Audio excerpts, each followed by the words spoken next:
So what happened between you and Kanye? Oh, wow. Two great Kanye stories in one day. Um, so, first album, Rolling Stone sends me out to Jersey to interview this hot new producer rapper who's got an album charting. He's got a song on the radio. It's hot to death. Jesus Walks. Okay. So, and if you haven't heard the song, then stop this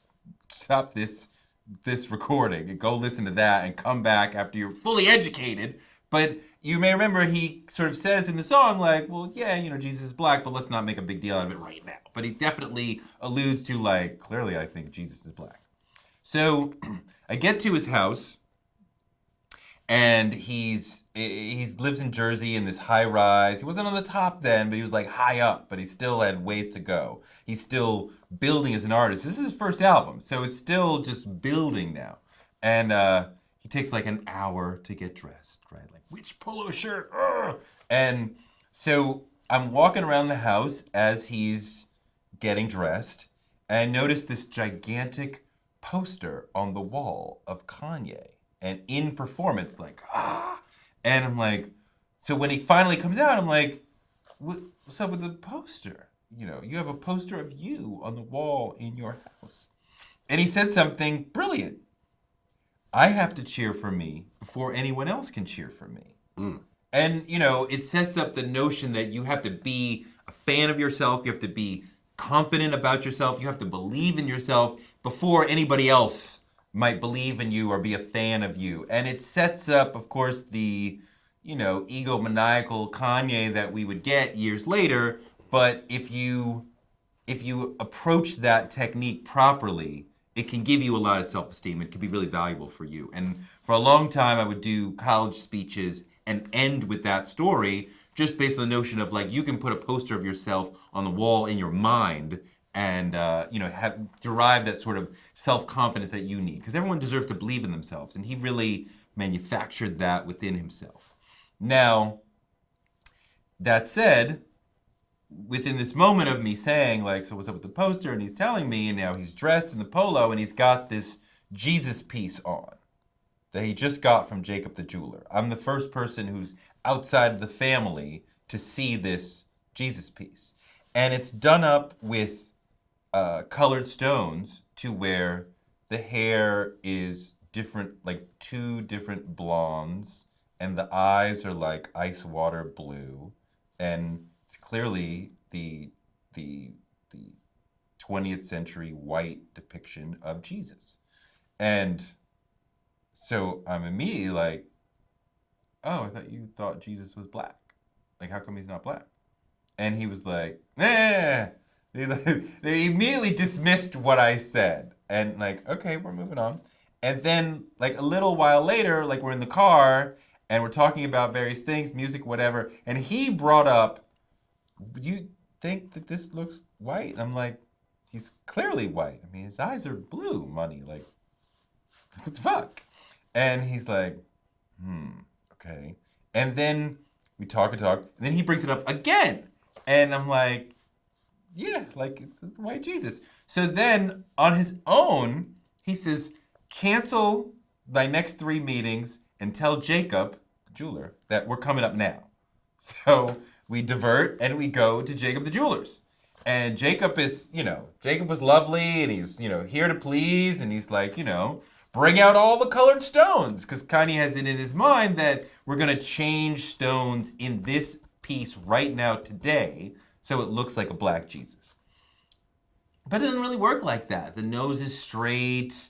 There's this other, you can't just like pull out and make it look, black. And he's like, okay, I gotta come back and do another one that looks like a black Jesus. Like, we'll come back to, and Kanye, and Jacob's like, yes, absolutely, great, anytime.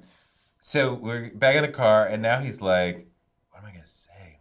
He's like, I'll call it Grandma's Jesus. I'm like, all right, money, whatever. Like, whatever. So we go through our day. There was a poetry slam that he was a judge of, and he was very supportive of that and whatever. And then that night, there's a performance at Keene College in New Jersey. And his Maybach pulls up in the back of Keene College. I mean, he's gonna perform for like 500 college kids, maybe not even 500. Right? It's like, he's just building, and he sees like 30 yards away. Oh, there's Jay's Maybach. Like, oh wow, Jay came to see me before. I'm like, let me see what's good. So he goes over and jumps in the front seat of Jay-Z's Maybach. Now, at this point, I've done 4, 5, 6 interviews with Jay-Z. Like, I know dude. He knows me, I know him. Like, we have hung out in the Hamptons, like, I know him. Kanye and Jay-Z are talking. I'm not missing this. I'm here to do story. Like, this is gold. So I'm like right after Kanye, and like Kanye's sitting in the front seat, like leaning through like the middle part.